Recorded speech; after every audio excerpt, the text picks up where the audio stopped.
Bienvenido a Rock and Joy, donde disfrutas de la escalada más allá del deporte. Rock and Joy, tu podcast de escalada, en el que hablamos de cómo sacarle más partido a tu actividad favorita, para todos los amantes del mundo vertical. Este podcast forma parte de un proyecto mucho más grande, rockandjoy.com, en el que puedes encontrar formaciones de escalada, guiajes, entrenamientos, coaching mental y mucho más. rockandjoy.com. Todos los viernes, desde primera hora, contigo Miguel Sancho.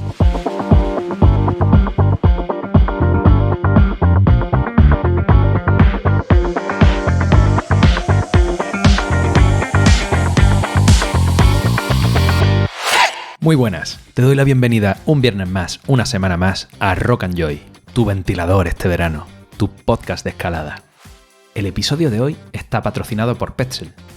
Petzl tiene sus raíces en la espeleología, en el Trou de Glace, en Alpes, donde Fernand Petzl exploraba cada fin de semana como aficionado a mediados del siglo XX, y durante la semana inventaba herramientas para facilitar sus operaciones. Como buen padre conocedor de los riesgos, Fernand no quería que su hijo hiciera espeleo, y como buen hijo sabiendo que tus padres no quieren algo, Paul lo estaba deseando. Al final empezó a acompañar a su padre y fue Paul el que montó una empresa a raíz de los inventos de su padre.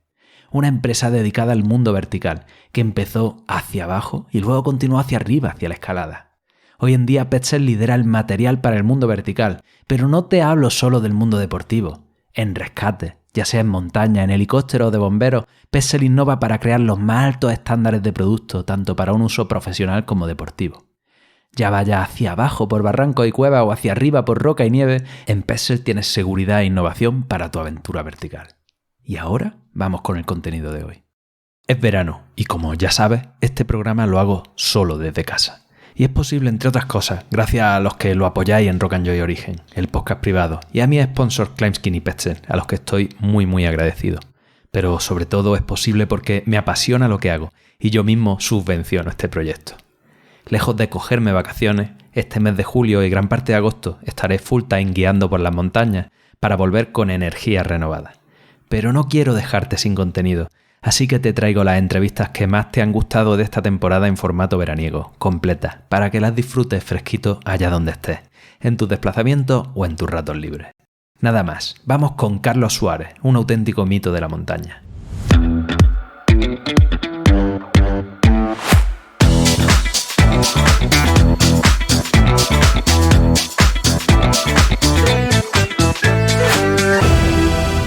Hoy tengo el placer de poder conversar con Carlos Suárez, todo un icono del mundo de la montaña. Quizás si has empezado a escalar hace poco no lo conozcas, y es que Carlos es alguien que practica la escalada en su sentido más amplio, como se entendía hasta hace solo unas décadas, desde el boulder a los picos de 8.000 metros, desde las primeras compes deportivas en los 80 a los primeros solos integrales de octavo grado, pasando por el salto base, el traje de alas. En fin, es un aventurero que entusiasma con su pasión y su ganas de buscar siempre un reto más grande, una montaña más interesante todavía. Así que, lo dicho, todo un honor estar contigo, Carlos. Bienvenido a Rock and Joy, crack. Muchas gracias, Miguel, por la invitación y, por supuesto, un placer siempre. Todo lo que sea posible hablar de montañas, pues siempre está muy bien. De lujo. Carlos, en este caso estamos, como te acabo de comentar, en un programa dedicado a la escalada en roca. Los tiempos cambian y las modalidades cada vez se han ido especializando más y más, pero con todo esto sigue resultando impresionante la elegancia con la que has conseguido estar realizando actividades tan distintas a un nivel tan alto. Así que lo primero que quiero hacer es darte la enhorabuena por tu trayectoria y las gracias por ser una fuente de inspiración para los que, como yo, pues te hemos ido siguiendo. Así que vamos a entrar ya en materia. Con una carrera tan interesante, me gustaría que empezáramos por el principio de los tiempos. Si te parece, damos una vuelta en 360 por tu vida en la vertical. Pues lo que he podido cotillear me he informado de que desde ya muy joven estaba realizando actividades punteras. Y me pregunto de dónde surge esto, o sea, ¿cuándo y cómo surge esta pasión por la montaña y la escalada? Bueno, en mi caso personal, la verdad es que yo creo que parto de una familia muy disgregada y que eso yo creo que generó en mí pues una inquietud importante, ¿no? Y me hacía preguntas pues en lo típico que nos hacemos todos en la adolescencia, que son difíciles de responder. Y yo pues estaba en un colegio interno en el monasterio del Escorial, cerca de la zona de la sierra que da a Madrid, y veía ya bantos Y bueno, pues era una montaña que desde abajo te llama mucho la atención porque es un pico hace una cima muy cima ahí, ¿no? Desde el pueblo, como se ve y tal. Y entonces, pues me atraía el hecho de subirme allí para poder pensar, reflexionar, qué hacer, intentar un poco hallar respuesta a esas preguntas que me hacía, que en ese momento pues probablemente eran muy difíciles de responder.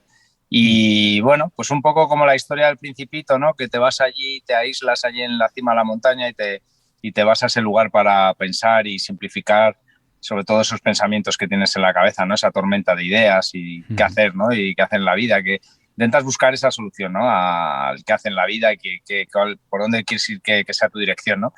Y allí encontré un cura que estaba rapelando con su sotana y todo allí de unas piedras. Flip. Y fue la primera imagen que tuve de escalada y eso me hizo ver que existía la escalada, vamos, que se rapelaba con una cuerda por unas piedras. Y la verdad es que fue un momento único porque, bueno, pues probablemente no hallé respuestas a eso que andaba buscando, pero tenía que ver con la inquietud. Y el hecho ese de encontrar un sitio donde reflexionar y estar tranquilo y a gusto es algo que con los años ha mejorado e incluso lo siento como algo único todavía, ¿no? O casi mejor, ¿no? El irte a la naturaleza para estar en contacto con ella, más allá de los logros deportivos o de lo que consigas luego con el paso del tiempo, ¿no? ¿Y este hombre, este cura, fue luego un mentor tuyo en la montaña o fue esa anécdota de ese primer día? Nada que ver. Luego yo no le creo ni que le volví a ver ni nada.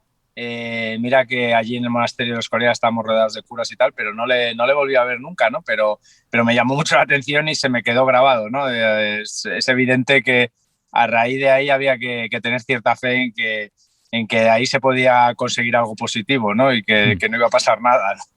Y bueno, la verdad es que fue divertido verle rapelar allí por unas piedras y tal y me explicaba cómo se hacía y tal. Y bueno, yo la verdad es que me había escapado ese fin de semana entre la disciplina de mi madre en casa y luego el colegio, pues yo me había escapado y me fui allí a pasar una noche, fue mi primer vivac, un vivac, lo recuerdo durísimo, con un frío tremendo y ya muerto de hambre por la mañana creo que me entregué ahí a la Guardia Civil y en eso quedó todo, ¿no?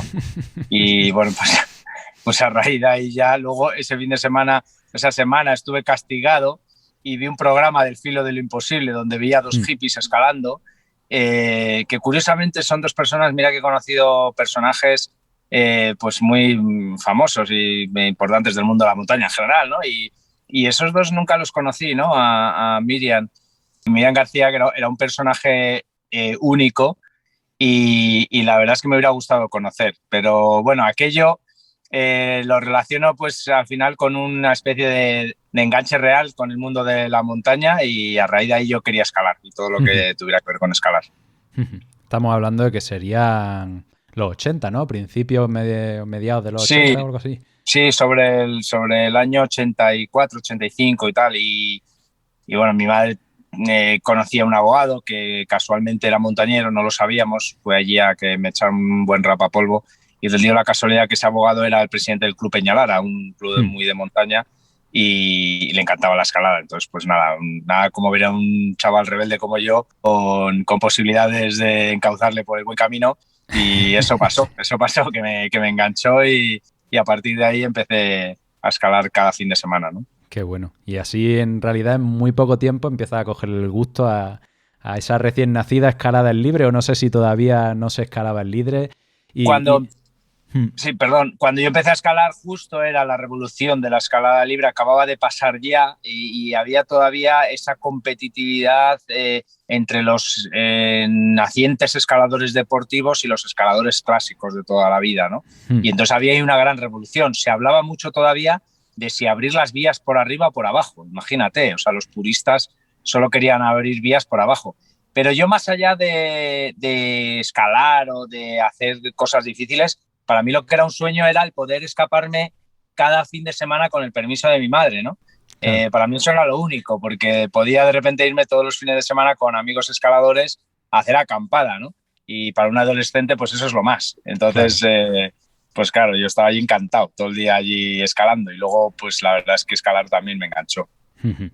Sí, te enganchó y en poco tiempo estabas ya participando en competiciones y con un rendimiento deportivo que Que es digno de mención, vamos. Hoy en día llegar al 8º grado no es algo que te vaya a llevar a la fama, pero sigue siendo un reto significativo para la mayoría de los que escalamos, y entre ellos me incluyo. ¿Cómo conseguiste en aquella época, que los medios no eran tan avanzados como ahora mismo, elevar tu rendimiento tan rápido? Pues yo la verdad es que descubrimos una valla cerca de casa, cerca de un parque, hacía como un poco de parapeto de un parking de coches y bueno, pues empezamos a escalar allí todo lo que podíamos entre semana. Entonces, aquella valla vertical de regletas muy pequeñas me dio mucha fuerza y gracias a esa valla pues pude empezar a desarrollar bastante fuerza en los dedos. Y eso más el fin de semana, pues empezaba a ser un entrenamiento prácticamente en toda regla. Para nosotros lo que queríamos hacer era escalar. Y entonces surgieron algunas de las primeras competiciones. Yo fui a la primera competición que se hacía, una de las primeras en roca, que se hacía en Patones, en Madrid. Había habido una en Oliana y creo que esta, no sé si era la segunda o así, en Patones, y iba de la mano de Jesús Gálvez, un mítico de la escalada que andaba siempre descalzo. Y entonces me llevaba de la mano allí a ver a esos grandes como Chavo Vales, Francisco Javier Oribe Chochín, Pachi Arocena, Chema Gómez, Carlos García. Estaban allí todos los mejores escaladores deportivos ya haciendo grado de verdad. Y aquello pues me impactó muchísimo, ¿no? Y la verdad es que me atraía, ¿no? Me atraía. Pero bueno, yo participé en una de las primeras competiciones que se hizo si no fue la primera, en Rocódromo Artificial, en Coslada, que aquello fue una gran polémica y los escaladores eran súper revolucionarios, ¿no? Eran todos unos caracteres bestiales, ¿no? Y discutían cualquier decisión de cualquier árbitro o cualquier norma, la intentaban cambiar. Entonces aquello era la hecatombe, era más aquello una lucha de titanes más que una competición de escalada, ¿no?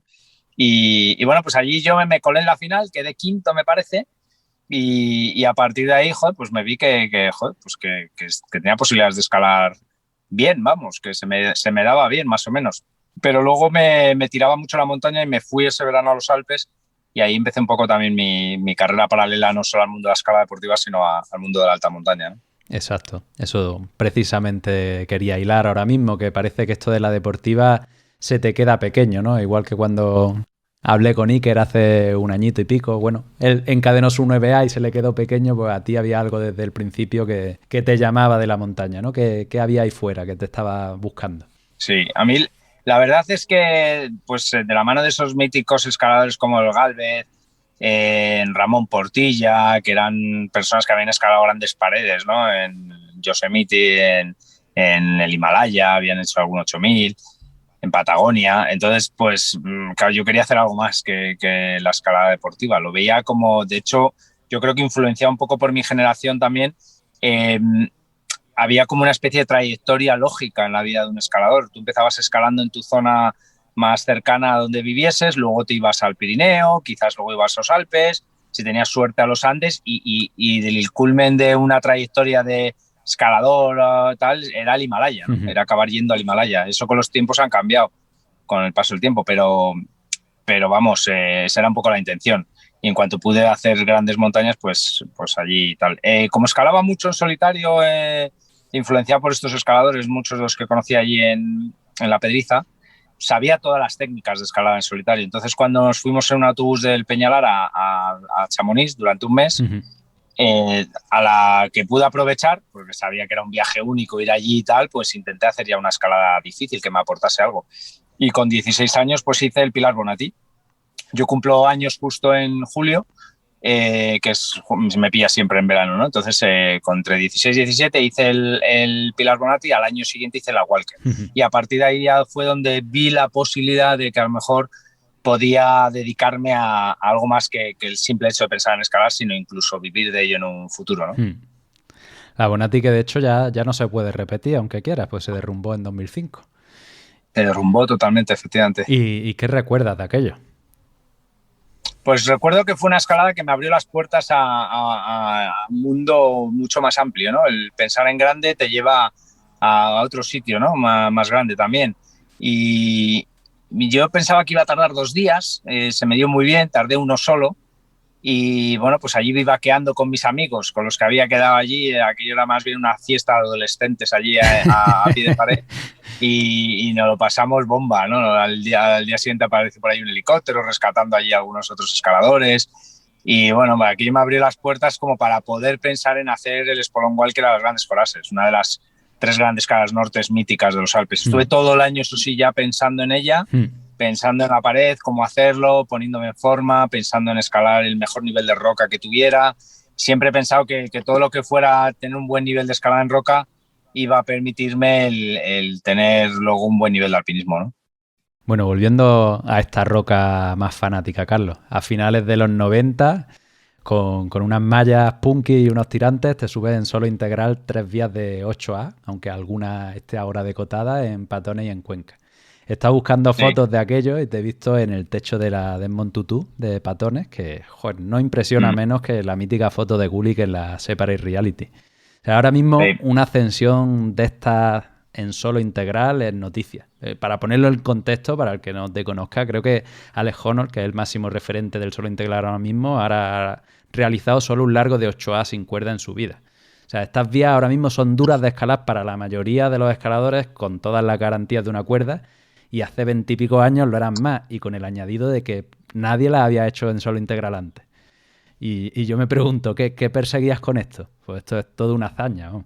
Pues en realidad lo que buscaba detrás de esas escaladas era como la autenticidad, el máximo de la pureza, el máximo de todo lo que no tenga que ver con subterfugios, engaños o historias raras de imagen, marketing y demás. Algo que fuera sobre todo de verdad, por encima de todas las cosas, como intentar una vez más hallar respuestas a esas preguntas, ¿no?, que me hacía. Y eso era a través de eso, haciendo lo máximo que yo podía hacer, en el máximo de compromiso, el máximo de riesgo, ¿no? Y eso te lleva a un nivel de concentración total, a darlo absolutamente todo 100%, en una concentración en eso única, ¿no? Y encuentras respuestas curiosas, ¿no? Pues muchas veces son externas a ti, fuera del contexto de la escalada, ¿no? Lo que rodea, lo que la gente opina o piensa, y luego lo que tú mismo vives, ¿no? Que la perfección pues no existe nunca realmente, ¿no? Encontrar la perfección es algo muy difícil, y que el día que vas a hacer la escalada, el día que decides hacer eso, pues se levanta una brisilla de viento, o no es el día que mejor te encuentras a lo mejor escalando, o las pulsaciones se te suben, ¿no? Un poco, porque tampoco eres el hombre perfecto, efectivamente, y cuando entonces empiezas a pensar en otros objetivos mayores, te das cuenta que seguir en esa línea, por lo menos yo tuve la suerte de llegar a ese punto en el que me encontré como, pues, por así decir, autosatisfecho, ¿no? O sea, es decir, sé que no puedo hacer algo mucho más difícil que esto. O sea, hacer algo más difícil que esto me llevaría a un lugar muy, muy peligroso, ¿no? Y hacer lo mismo sería un poco repetirme también. Entonces siempre luego he ido buscando cosas paralelas parecidas, ¿no? Pero la verdad es que esos solos me enseñaron muchísimo. También siempre he pensado que es una cosa muy personal, ¿no? Que tiene que venir de uno que le apetezca hacerlo por encima de todas las cosas. Claro. Bueno, el solo integral siempre va a ser una actividad muy controvertida por lo espectacular y por lo obvio de las consecuencias si algo sale mal. Sí, sí. Esto que... Yo creo que hasta será prohibida algún día, es lo que pienso. Hoy en día la libertad en general cada vez está más limitada, más restringida. La imagen que dan las cosas hoy en día, una mentalidad donde todo quiere estar muy controlado, pues donde hay quizás menos, no sé, control general, donde antes había menos control, ¿no? Pues ahora hay mucho más control, y eso hace que al final se acabe la gente preguntándose cosas. Y a mí ya me han llegado a preguntar en redes si estaba permitido, o si no estaba prohibido escalar sin cuerda. Fíjate, es algo que yo llevaba imaginándome hace tiempo que podía ocurrir, y ha empezado a ocurrir, ¿no? Pero ha habido escaladores en la historia muy interesantes que han hecho cosas muy difíciles. Alan Gersen, Alan Robert, no sé, Christophe Profit. Ha habido franceses y americanos. Con Alan Gersen escalé yo, que es el único guía al que he contratado alguna vez en mi vida. Tuve esa suerte. Sí, muy buen alpinista. Sí. Muy buen alpinista. Pues, ¿cómo se vivía en aquella época en tu entorno el solo integral? ¿Tus amigos, tus padres, tu familia? ¿Cómo lo veían? Bueno, el entorno más cercano siempre ha sido muy difícil de entender, y la verdad es que explicar eso es casi imposible, ¿no? Es algo que tienes que hacer tú porque quieres hacerlo, y no le puedes dar muchas más explicaciones, ¿no? Lo que está claro es que si lo haces tienes que hacerlo porque realmente te apetece, no por una influencia demasiado fuerte, sino llega un momento que eres tú el que decide.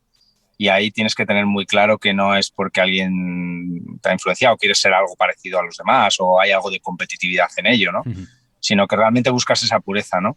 Pero una vez que yo creo que eres capaz de hacerlo, que eres capaz de salir o pasar por ese túnel, creo que también es muy interesante en el juego ser capaz de escapar de ello, ¿no? Ujú. Es tan interesante entrar en ello al 100% con el máximo de compromiso y riesgo como ser capaz de salir de eso, ¿no? ¿Y cómo lo ves ahora mismo?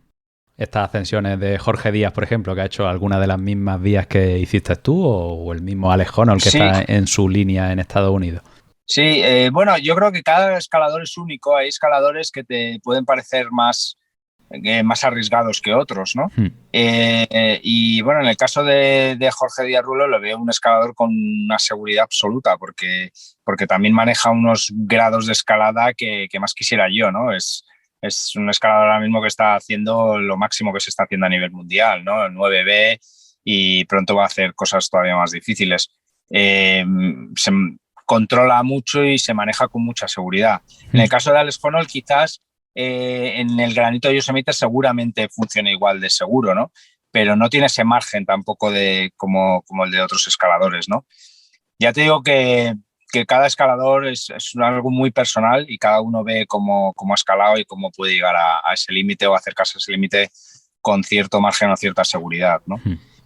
Siempre va a ser un tema complicado, sobre todo de juzgar, la verdad. Totalmente.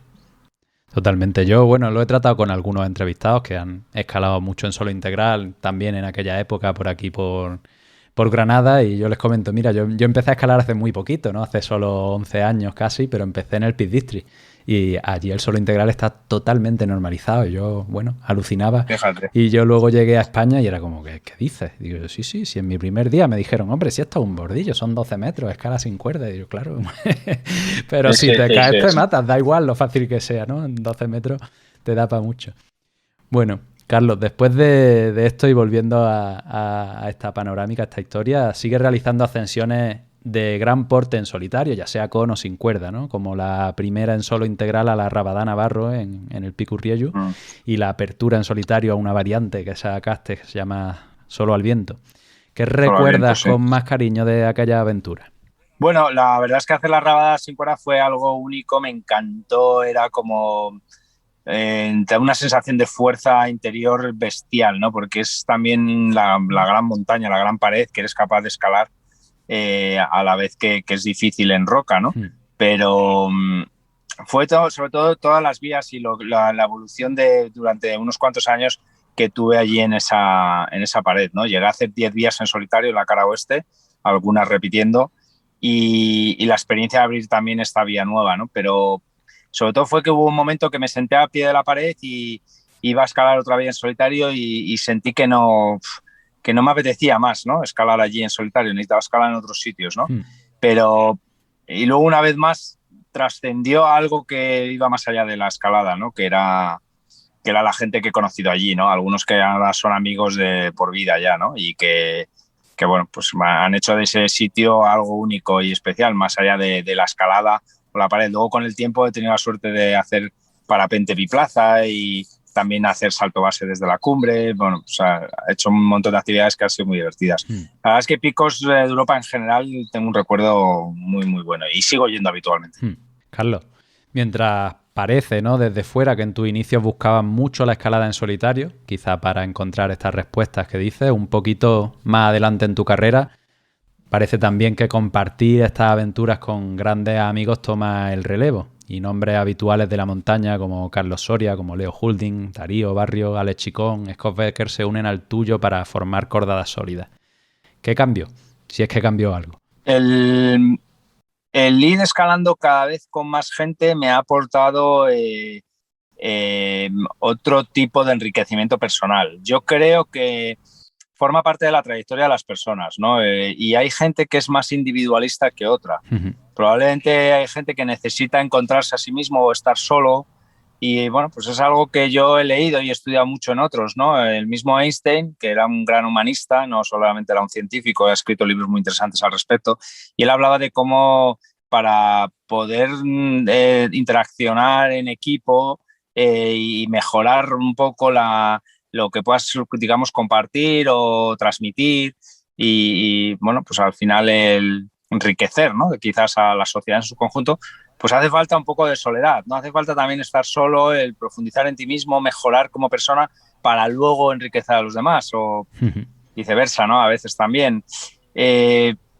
Yo ahora últimamente me apetece más compartir que escalar en solitario. Aún así sigo teniendo sueños de escalar cosas en solitario, pero la experiencia de compartir yo creo que es mucho mayor.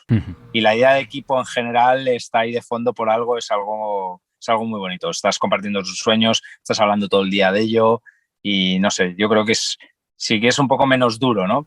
Para personas que hemos tenido una vida pues quizás difícil en nuestra adolescencia, pues no sea menos difícil o menos duro, ¿no? Pero vamos, creo que es más divertido, más acogedor o entrañable, si quieres, el trabajar ahí en equipo, ¿no? En general. Bien, bien, bien. De un tiempo a esta parte, y me refiero en general, ¿no? Tras pasar por Yosemite y medirte con las míticas formaciones, ¿no? Como la Sala C, The Nose o el archifamoso bloque, el Midnight Lightning, empieza a buscar actividades de un corte más alpino todavía, como la ascensión al Choyu o el intento al G2 invernal, al K2, el Cerro Torre, el Monte Ácar. Vamos, me encanta comprobar cómo se pueden combinar con versatilidad y elegancia actividades tan diferentes, ¿no? Porque me invita a soñar con que yo puedo también meterme en alguna montaña de verdad, con mayúsculas. Carlos, ¿qué significa para ti la escalada en roca dentro de todo este compendio?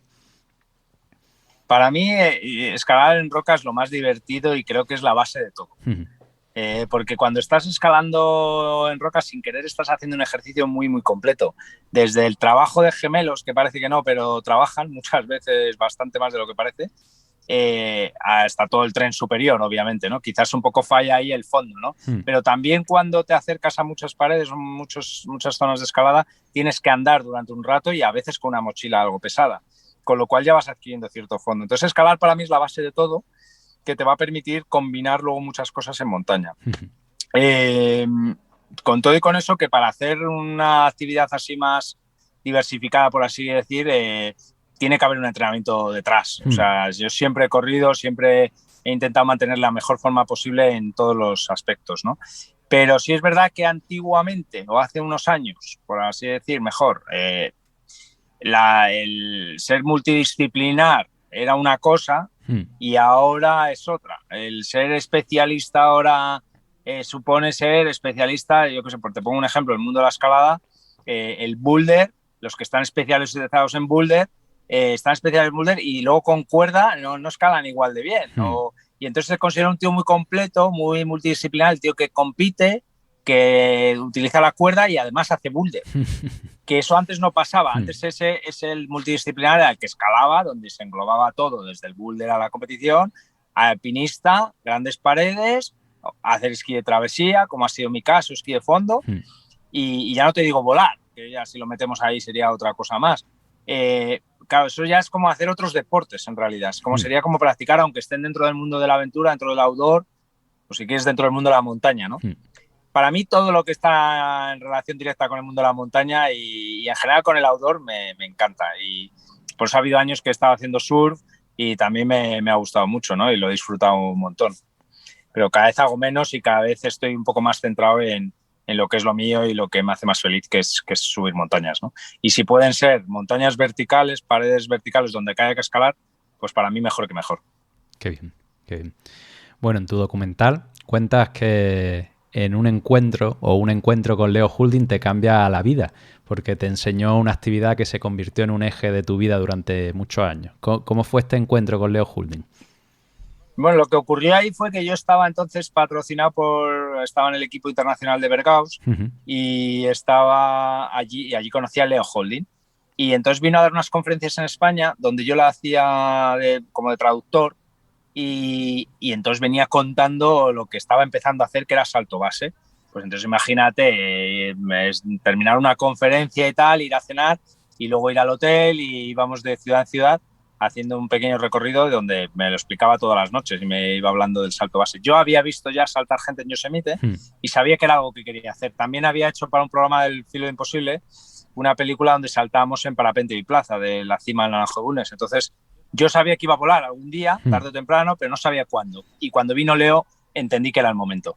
Me enseñó todos los trucos, cómo introducirme en el mundo del paracaidismo, lo que tenía que hacer, lo que no, y eso fue lo que hizo que pudiera empezar a hacer salto base. Y en aquel momento era apenas un deporte que estaba empezando, ¿no?, a popularizarse. Y me imagino que en España totalmente. Sí, en España se habían hecho 2 o 3 saltos nada más y de repente me encontré con todo un terreno de juego divertidísimo para explorar y para poder saltar de todos lados. Vamos, me encontré que el Peñón de Ifán no se había saltado, el Naranjo de Bulnes, Riglos, todas las paredes del Pirineo, un montón de sitios únicos donde se podía saltar y sobre todo para mí, por encima de todas las cosas, combinar el escalar con saltar. Con lo cual, el viejo sueño, ¿no? Subir escalando una montaña y luego bajar volando y estar en 5 minutos abajo a pie de vía, ¿no? ¡Ey! ¿Aún no conoces Climbskin? Sus productos son uno de mis grandes aliados para la escalada. Un kit que no puede faltar en mi mochila. Porque si dedico tiempo y esfuerzo en prepararme, en entrenar, comer bien y descansar mejor para ir a darlo todo en los proyectos, lo último que quiero es que la piel suponga un freno en mi escalada. Y es ahí donde entra Climbskin. Tienen un non-stop kit Welcome Pack, súper fanático, con crema regeneradora para la piel, gel de silicio orgánico para descargar la musculatura, el increíble esparadrapo que es lo mejor que he probado jamás, en serio, con un corta uñas preciso, una lija de madera y un fingercillo. Y todo esto envuelto en un neceser resistente súper chulo que siempre tengo en la mochila. Una pasada para llevar contigo a todas partes, que tienen de oferta en la web y que además, por ser oyente de Rock and Joy, te puede llevar aún más barato, introduciendo el código JOY, J-O-Y en mayúscula, en el checkout de su web. No te olvides, climbskin.com, climb de escalada y skin de piel, tú juntito.com, y el código JOY, J-O-Y en mayúscula. Bueno, entonces tuviste esa suerte y el desafío, además, de ir avanzando con la propia actividad y abriendo nuevos saltos y atreviéndote una y otra vez a enfrentarte a algo que no había pasado, ¿no?, a una cosa desconocida. Carlos, junto a tu amigo Darío Barrio, hiciste una apertura en un salto de la aguja negra de Galayos, sí, y tuviste un problema gordo durante el salto. ¿Qué es lo que pasó? Sí, Galayos era un sitio que yo quería de alguna forma un poco como rendir tributo a muchos de los míticos escaladores que yo había tenido la suerte de conocer por el Club Peñalara. Teógenes Díaz era uno de ellos, el primer ascensionista a la cumbre del Torreón de los Galayos. Entonces, para mí, conocer a Teógenes Díaz era algo único, ¿no? Y si había una posibilidad de saltar del Torreón o de alguna de las agujas allí, pues vamos, iba a estar ahí a tope para poder hacerlo, ¿no? Y entonces estuve trabajando durante varios viajes a ver dónde podría saltar, dónde no, y al final escogimos la aguja negra, que era el salto más seguro, pero el momento en el que salté no era el más seguro, era a las 12 de la mañana. Hay una grabación en YouTube, se ve cómo yo estoy preocupándome por el viento, diciendo me preocupa un poco el viento, ¿no? Cómo está ahora cambiando y tal, y no debería haber saltado, ¿no? Cuando empecé con el mundo del salto base, ya tenía mucha experiencia haciendo alpinismo y sabía que iba a vivir experiencias realmente dramáticas, ¿no? Y que iba, incluso que yo mismo me podría ocurrir algo, ¿no? Era totalmente consciente de que podría pasar, ¿no? Y bueno, ahí lo que ocurrió fue que me pilló un viento muy malo a la hora cuando abrí el paracaídas, todo bien, pero a la hora de aterrizar me enganchó unas turbulencias muy fuertes. El paracaídas no es lo mismo que un parapente y bueno, pues en un giro inesperado me puse con el viento de cola y entonces eso aceleró mucho el aterrizaje contra unas piedras y gracias a que tenía un buen casco literalmente salvé la vida, porque me rompí la mandíbula por varios sitios, me di bastante fuerte cerca del ojo, de hecho me rompí cerca de la sien y vamos, me podía haber matado perfectamente y bueno, gracias a que llevaba un buen casco no pasó nada. Pero bueno, me hizo reflexionar bastante y también es verdad que era un salto peligroso, un salto muy difícil, ¿no? Dentro de los muchos saltos que se pueden hacer, ¿no? ¿Se ha repetido alguna vez este salto? En Galayos no se ha repetido nunca un salto, ¿no? Es una espina que está ahí porque, bueno, de alguna forma el salto no tenía la culpa, ¿no? El que tenía la culpa fui yo por saltar cuando no tenía que haber saltado, ¿no? A raíz de ahí luego empezaron a haber muchos accidentes también, se acumularon un constante ir y venir de accidentes mortales de muchos amigos cercanos, incluido Darío, Manolo Chana, bueno, mucha gente muy cercana, ¿no? Incluso grandes escaladores conocidos, ¿no? Como Dean Potter. Ocean Leary y demás, ¿no? Entonces se me hizo difícil, sobre todo volar con el traje de alas, ¿no? A partir de ahí, digamos que di un paso atrás y empecé a saltar con el paracaídas, pero sin el traje de alas. Pues ¿hacías proximity o simplemente lo utilizabas para irte claro, lejos de la pared? Empezamos con el proximity justo, o sea, estábamos ya empezando a hacer vuelos cada vez más extremos que iban ya rozando los árboles o pequeñas zonas salientes de los taludes, ¿no? En las paredes y empezábamos a hacer ya saltos que yo veía que eran demasiado arriesgados, ¿no? Yo entendía que para poder hacer ciertos grados de escalada tú necesitas años de entrenamiento. Y lo que tiene de peligroso el mundo del salto base es que con poco tiempo y gastándote dinero en una zona de paracaidismo puedes coger relativamente mucha experiencia en poco tiempo. Pero eso es un poco enemigo porque te puede hacer pensar que tienes todo controlado y yo sabía que algo no funcionaba, que no podía hacer cosas tan extremas en tan poco tiempo, ¿no? Empezamos probando los primeros trajes de alas que eran cortos, pero en muy breve espacio de tiempo empezamos a volar trajes muy grandes. No teníamos experiencia ni gente aquí que volaba con trajes grandes, entonces teníamos muy poca información y empezamos a aprender luego posteriormente que la velocidad era sinónimo de seguridad y volar con mucha velocidad era mejor que volar lo que se llama flat, que es volar muy horizontal con menos velocidad, ¿no? que hace que el vuelo sea mucho más peligroso, ¿no? Bueno, fueron pormenores que fuimos aprendiendo y algunos pues a base de incluso accidentes gordos. Y estos accidentes gordos que comentas de amigos cercanos, ¿cómo cambian tu vida? ¿Cómo cambian tu manera de entender la montaña? Pues, bueno, como te comentaba, un poco yo sabía que eso podía pasar porque lo había vivido en el mundo del alpinismo, pero una cosa es siempre saberlo y otra cosa es vivirlo, ¿no? Y fue difícil, fue muy difícil porque en el momento en que especialmente murió Darío, pues teníamos una conexión única. En ese momento estábamos desarrollando un montón de proyectos, viajes y hacíamos muchísimas cosas juntos cada fin de semana, cada día hablábamos. Entonces fue muy difícil. Fue muy difícil porque también habíamos hablado de la posibilidad de esos accidentes que podían ocurrir y estaba un poco en las conversaciones que teníamos los días antes de que ocurriese, ¿no? Y se me hizo muy, muy difícil. Tuvimos que parar y tranquilizarnos porque llegó un momento que también la presión era muy grande, no solamente ya a nivel personal, sino mediáticamente en todos lados. O sea, parecía que si hacías algo que tuviera que ver con el paracaidismo fuera algo que tuviera que ver con el demonio, no sé, vamos, estaba endemoniado todo, ¿no? Daba muy mala imagen, era mejor ni hablar del tema, vamos. Bueno, Carlos, para darle una vuelta a esta entrevista y entrar en un terreno un poquito más amable, ¿tienes alguna anécdota divertida de tus expediciones, de tu salida a la montaña que no hayas compartido y te apetezca contar ahora? Bueno, yo qué sé, es que pequeñas anécdotas me han podido ocurrir un montón, ¿no? Desde, tú sabes que las expediciones cuando te metes en el saco de plumas y especialmente en invierno, en un 8000 en invierno, pues al final tienes que hacer tus cosas ahí dentro del saco. Imagínate yo ahí haciendo mi pis allí en una botella, que la botella se medio congele y que de repente se rompa la botella, pero todavía tiene líquido y empieza aquello a desparramarse dentro del saco, ¿no? Y eso en plena noche, a 30 bajo cero, tener que salir del saco porque tu propio pis te está machacando, ¿no? Y te estás sintiéndolo todo por todos lados, ¿no?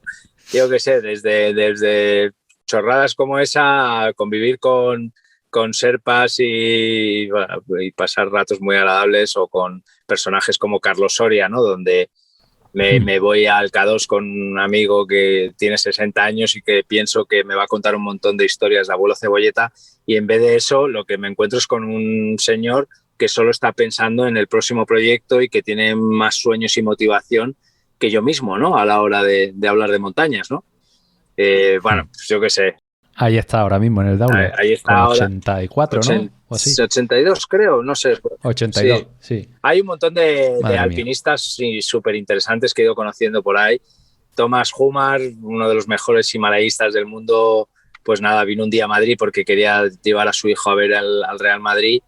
Y en un momento dado pues yo pues era muy amigo de él, pues estaba también en Bergaus, en el equipo de Bergaus, y entonces pues nos llamábamos, quedábamos y tal, y entonces en un momento dado vino allí, esloveno él, vino a ver el partido de fútbol, yo no podía atenderle, entonces tuve que decirle a mi madre que a ver si le podía atender, y entonces allí se vieron mi madre con Thomas Humar, los dos sin hablar prácticamente inglés y yendo a un partido de fútbol, ¿no? Llevando a Thomas Humar con su hijo a ver sus ídolos del Real Madrid que no tenían nada que ver con el alpinismo, ¿no? Con el mundo de la me montaña. vienen a la mente miles de anécdotas una tras de otras. Que he tenido la suerte de conocer a muchos de los más grandes alpinistas.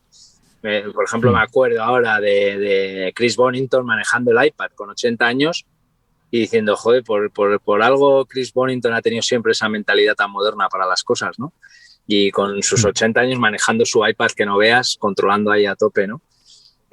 O Doug Scott, ¿no? Viajando por ahí con él por España y tumbándose por ahí en las aceras a tomar el sol ahí en el suelo sin que le importara nada un bledo, ¿no? Y yo diciendo, joder, la gente que nos vea por aquí pensará que estoy aquí con un homeless y es uno de los mejores himalayistas del mundo, ¿no? Un tío de los más interesantes con una historia particular increíble, filósofo, ¿no? Con un montón de fundaciones, ¿no? De cosas de caridad y tal. Y el tío ahí tirado en una acera, ¿no? No sé, en moto. Bueno, Carlos, muchas gracias. Ahora me gustaría entrar en un terreno un poquito más personal, de visión o de filosofía de la montaña. Si algo se desprende de tu palmarés y simplemente nos leemos la serie de ascensiones que has hecho, parece que no has ido buscando los récords ni los números, pero sí siempre has buscado retos grandes, ¿no? Ya sea por la aventura, por la innovación, por la exposición o por el riesgo en sí. Y en otra entrevista que he escuchado dices que las cimas fáciles no te enseñan nada. ¿A qué te refieres con esto? Pues que al final es cierto que detrás del esfuerzo, detrás de una vida dedicada a una pasión, entregándolo todo, con esas ganas, con esa pasión, al final siempre también hay algo de vuelta, ¿no? Y hay algo que siempre vas a recuperar de alguna forma, ¿no? O si no recuperar, que te lleve a un territorio desconocido, ¿no? Que no esperabas, ¿no? Y eso pasa en el alpinismo también, como una más de las pasiones humanas, por así decir, ¿no? Y yo siempre pues he perseguido, más allá de ser mejor que otros o competir con otras personas, he tenido siempre muy claro que con quien competiera, conmigo mismo. Siempre me ha parecido que lo más interesante es mejorar, porque cada uno tenemos una condición muy diferente, ¿no? Pues nos podemos pasar la vida llorando, pensando en lo que somos o podíamos haber tenido, o podíamos haber hecho, cuando en realidad cada uno tenemos un cierto margen para transformar las cosas o intentar cosas nuevas, ¿no? Y cosas que creas que te enriquezcan, que te ayuden, ¿no? Y eso depende de cada segundo, de cada minuto de tu vida, ¿no? Desde dónde pones la atención, hasta dónde te concentras con tus esfuerzos cada día, ¿no? A la hora de entrenar o de pensar en qué hacer, qué no hacer, ¿no? Y yo creo que eso es lo que ocurre con la montaña en general también, ¿no? Y Carlos, en esta elección de actividades, me gustaría saber qué es lo que tiene que tener para ti, cuáles son los ingredientes para que una actividad te llame la atención y quieras hacerla.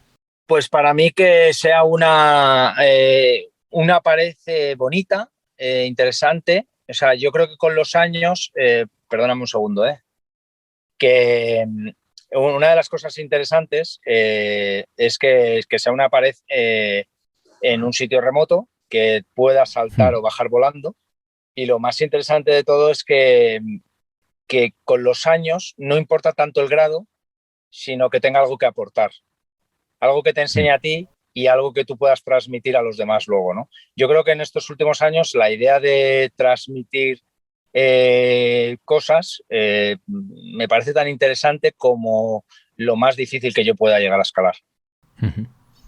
Transmitir cosas a los demás con tu propia escalada. Eso es.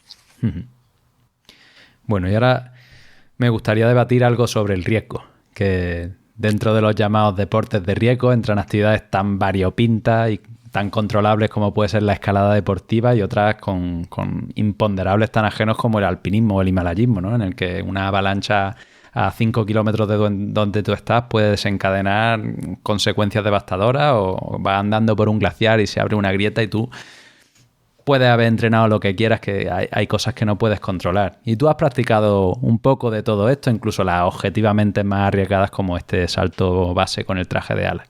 Me gustaría saber cómo gestiona ese riesgo tan grande, Carlos. Para mí es muy importante la experiencia, desde luego, ¿no? Que la experiencia no llega tan rápido, ¿no? Que llega con el paso del tiempo. Muchas veces son años, ¿no? Y yo siempre he pensado que tienes que ponerte todos los medios que estén a tu alcance, porque eso es lo que puede minimizar el riesgo que tú puedas llegar a cometer, ¿no? Y es lo que va a hacer que tú vayas lo más seguro que tú puedes ir. Si pones todos los medios que tú tienes a tu alcance, más cercanos a ti. Es decir, por ejemplo, entrenar es algo que está al alcance de cualquiera.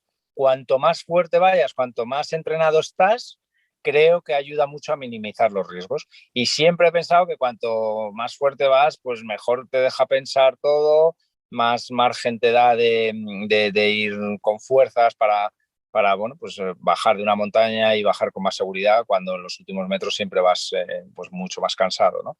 Los mejores Claro. materiales, ¿no? Comprar lo más ligero, lo último del mercado, ¿no? El ir un poco a la última en ese sentido, ¿no? Otra cosa es que tú tengas una filosofía de la vida de ir muy ligero, o sea, muy espartano, en el sentido de llevar cualquier tipo de material y que te dé un poco más igual. Pero si quieres estar a la última o hacer actividades muy de vanguardia, con lo que vaya con los tiempos actuales, pues tienes que llevar lo último de lo último que existe, porque puede una diferencia mínima de 200 gramos o 500 gramos, parece que no puede marcar una diferencia muy grande, ¿no? De hecho, Uli Este, cuando escalaba en el Eiger y fue mejorando sus récords, lo decía, ¿no? Él decía como cuando ya no podía aligerar más del material que llevaba, incluso aligeró del cuerpo, yéndose a, pues eso, a cuotas de entrenamiento cada vez más exigentes, que además le pedían el ser un poquito más ligero muscularmente hablando, ¿no? Y todo eso es lo que al final redundó en poder ir más fuerte, más rápido, más ligero, ¿no? Entonces la preparación para una actividad que sabes que tiene riesgo objetivo es, bueno, minimizar Claro. dentro de lo que cabe todo lo que está en tu mano. Claro, y luego conocer el sitio todo lo que puedas, ¿no? Todo lo que sea conocer el lugar, pues te va a ayudar muchísimo, ¿no? Bueno, y hablando de algo relacionado en la escalada, en concreto en el proyecto Rock and Joy que yo tengo, trato con muchos escaladores que tienen en el manejo del estrés, de la ansiedad, del miedo, ¿no? A su principal hándicap. Y estamos hablando de una actividad, generalmente la escalada deportiva, bastante segura. Me gustaría saber cómo te enfrentas tú al miedo en una situación realmente comprometida.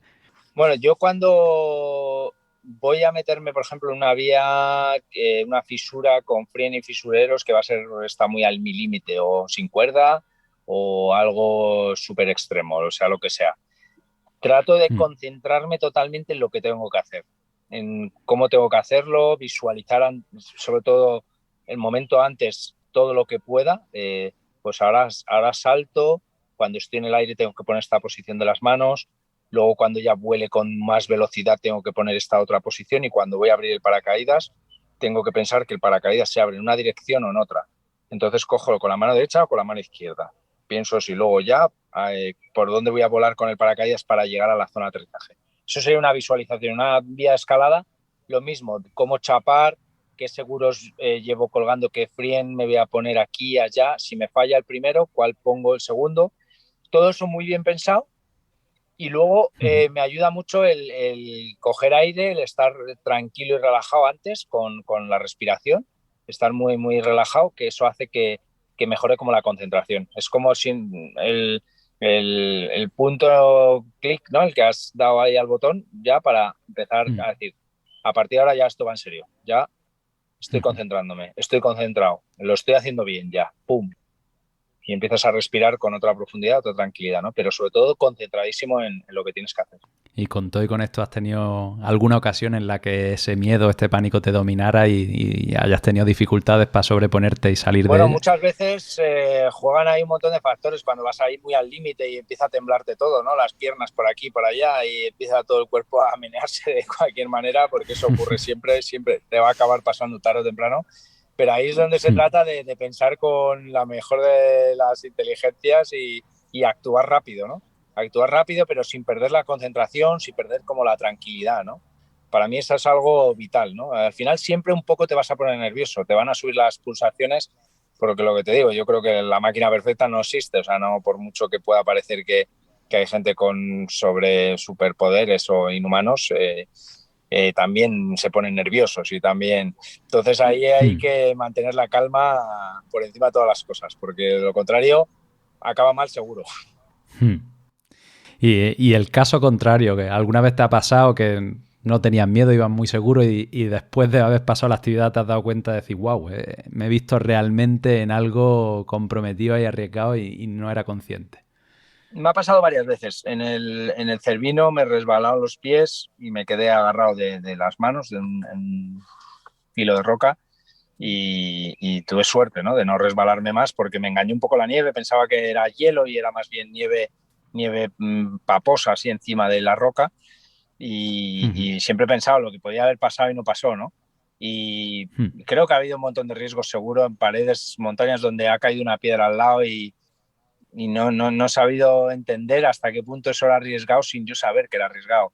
En el K2 he visto de todo, ¿no? Desde cuerpos troceados prácticamente por ahí, hasta estar hablando con mi compañero en el campo 1 de la vía Cesen y caer una piedra dentro de la tienda, pasarle rozando el labio a mi compañero y en ese momento que le pasa rozando, pensar, joder, si le hubiera dado en vez de ahí la sien, habría muerto delante de mis narices, ¿no? Y como esas unas cuantas. Bueno. Ya ves que hay Si es que anécdotas, unas cuantas. este mundo tiene, claro, tiene estas cosas. Vamos a pasar un poco a hablar de la actualidad de la montaña y de la escalada, en otro orden de cosas. Por una parte tenemos una escalada en roca que se enfrenta a regulaciones, masificaciones y prohibiciones. Y por otra parte tenemos a cada vez más escaladores, más montañeros, más carreras de trail, más alpinismo de expediciones comerciales, búsqueda de récord de velocidad y quizás menos territorio por explorar, ¿no? Porque somos muchos y ya cada vez vamos haciendo más actividades. En este terreno de juego en el que nos encontramos ahora mismo, ¿queda espacio para la exploración? ¿Queda espacio para la aventura? Sí, yo creo que siempre hay espacio para la aventura, pero el término de aventura es algo muy difícil de definir, ¿no? Leo Holding, por ejemplo, ya no dice aventura, sino dice aventura contemporánea, ¿no? Y habla de la aventura contemporánea de la escalada, ¿no? Que es ir a sitios remotos donde nunca se ha escalado antes. Y un ejemplo de eso perfecto pues es la última expedición que ha hecho en la Antártida, ¿no? Que se ha ido a una pared donde no se había escalado nunca a intentar escalar esa pared, ¿no? Un sitio absolutamente remoto, con los kite y tal. ¿Hacer una vía nueva sería algo que se pueda considerar una aventura? Bueno, siempre va a ser una aventura personal, pero abrir una vía nueva no sé hasta qué punto aporta algo nuevo al alpinismo en términos generales, ¿no? Poner las cosas en su contexto también es muy complicado. Es muy, muy complicado. Yo creo que por un lado hay que diferenciar lo que es la aventura personal, luego la aventura que puede tornarse una aventura en cualquier sitio, o sea, puede ser en el sitio más, no sé, no pito que te imagines, o el más cercano. Puede tornarse una aventura muy difícil, pero muchas veces llamamos aventura a cosas que realmente tampoco lo son del todo, ¿no? No porque se abran muchas vías o porque se escale en un sitio que es muy desconocido, no ya digo en la Antártida, en un sitio más cercano que no se ha escalado, tiene por qué ser una aventura, ¿no? Es complejo, pero lo que está claro es que la evolución del alpinismo siempre será una cierta aventura, porque no deja de ser algo que desconoces el final, ¿no? Todo lo que sea desconocer el final forma parte de la aventura de alguna manera, ¿no? Si lo queremos definir. Y a nivel personal, ¿cómo concibes tú este alpinismo o esta escalada? ¿Qué valores te guían a la hora de, no sé, escoger actividades y buscar cosas nuevas? Bueno, a ver, yo creo que el purismo de los grandes mitos de la montaña que nos han transmitido, que menos es más, ¿no? Simplificar, ¿no? El no uso de oxígeno, el no uso de cuerdas fijas, el tratar de hacer las cosas lo más rápido y seguro posible, ¿no? O en solitario y tal, pues son yo creo que los valores máximos, ¿no? de una aventura real, ¿no? Pero luego todo se transforma y es difícil de definir, ¿no? Hay veces que incluso, no voy a decir una escalada con oxígeno, pero hay veces que una escalada en solitario no lo es tanto, que habría que definir bien qué es una escalada en solitario o qué es una nueva vía realmente, ¿no? Según qué sitios, ¿no? Es complicado, ¿no? Hablar en términos generales y definir todo esto puede ser muy fácil, pero la gente que entiende muchísimo de alpinismo hablaría otro idioma, ¿no? Cuando les escuches hablar sobre qué es realmente innovador y qué no lo es, ¿no? Y en ese sentido es muy difícil juzgar también qué es lo mejor y lo peor, ¿no? Y a mí nunca me ha gustado, nunca me he atrevido demasiado porque no me ha parecido ni que mi opinión fuera tan importante ni que fuera tan, no sé, me ha parecido muy atrevido siempre, ¿no? El opinar así alegremente también, ¿no? Sí, no, buscaba más lo que a ti te guía, ¿no? Lo que a ti te llama. A mí a nivel personal es que cualquier aventura me resulta interesante, desde luego hasta escalar. Ahora mismo pensaba estos días en hacer una travesía por la Sierra de Guadarrama, en un fin de semana desde viernes a domingo, a ver hasta dónde soy capaz de llegar, sin mapas, sin pensar demasiado, con una mochila y durmiendo por cualquier sitio, ¿no? Pues yo qué sé, para mí eso puede ser una idea de aventura bonita, ¿no? No una aventura súper arriesgada, seguramente, aunque si le meto algo de escalada, pues ya sería más arriesgado. Pero quizás ahora mismo lo que más me atrae es escalar paredes, montañas difíciles y poder volar, poder bajar volando de esas cimas. Y en ese sentido, pues Patagonia es lo más cercano a lo que estoy soñando ahora, ¿no? De hecho, mi idea es volver a Patagonia y si pudiera en invierno, mejor. A volver a intentar el Cerro Torre. O el Fitzroy o cualquiera de las montañas que hay allí, que son todas bonitas. Pues en invierno va a pasar mucho tiempo en el Chaltén, ¿no? Parece. Sí, la verdad es que ahora está difícil de todos modos, está complicado. Acabo de hablar más con un amigo de allí y está complicado todo todavía. Con el tema COVID, sí. ¿no? Bueno, pues hemos dado este repaso, ¿no? Esta vuelta a 360 a una vida en la montaña de aventuras, de expediciones y al desarrollo de varios deportes, ¿no? Con ella. Así que nada, vamos a ir cerrando la charla ya con un clásico en Rock and Joy. Si te tuvieras que quedar con una ascensión, con una expedición que hayas hecho, ¿cuál sería y por qué? Pues eso siempre es muy, muy difícil. Seguramente algunas de las escaladas que he hecho sin cuerda serían alguna de ellas, pero quizás la idea de subir en equipo a la Torre Sin Nombre y bajar volando, Laila Peak también podría ser una de esas dos, sería algo de lo más bonito que creo que he hecho en la montaña, ¿no? Quizás no lo más difícil, pero lo más bonito. Son dos picos súper espectaculares. Sí. Todavía no lo he visto en directo, pero por lo menos picos en foto, únicos y tener la suerte de bajar volando desde la misma cima es una experiencia realmente única, de verdad. Qué bueno. Y ya para terminar, si alguien de la audiencia quiere contactar contigo, ¿cuál es la mejor forma de hacerlo? Bueno, a través de las redes sociales, Instagram, soy muy activo ahí, siempre me gusta mucho transmitir la idea de todo lo que he vivido, por eso he escrito cosas ahí en el libro de Morir por la Cima y sigo pensando en grabar alguna película, ahora estamos con algún proyecto a corto o medio plazo, hacer ahí una cosa interesante y bueno, pues yo ahí me gusta mucho transmitirlo y contarlo y ahí me localizan fácilmente. De lujo. Pues nada, si te has quedado con ganas y quieres compartir algo más, no hay problema. Nada más, un placer y muchísimas gracias. Abierto. Pues igualmente, muchas gracias a ti por este rato y un abrazo enorme. Adiós. Y aquí lo dejamos este viernes con otra entrevista brutal. Te recuerdo que Rock and Joy es mucho más que un podcast. Si quieres entrenar conmigo poniendo en práctica todos los aprendizajes que destilo de todos los entrevistados y las formaciones a las que asisto, está a un clic de distancia en rockandjoy.com. Y si quieres un trabajo presencial y en grupo, atento a este medio y a la newsletter, ya que en septiembre anunciaremos las nuevas fechas para otoño. Un abrazo enorme y a escalar a tope.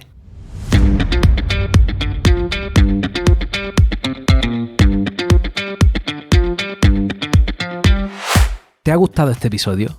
Puedes escuchar muchos más capítulos exclusivos en Rock and Joy Origen, el podcast privado en el que cada martes te traigo una nueva herramienta, un nuevo aprendizaje directo a tu móvil, además de los episodios de Rock and Joy por adelantado. Puedes entrar por menos de lo que te cuesta la tapa de después de escalar en origen.rockandjoy.com, origen.rockandjoy.com. Para terminar, ya lo sabes, escala, explora, disfruta, atrévete, diviértete y no la pierdas. No pierdas la mentalidad del principiante.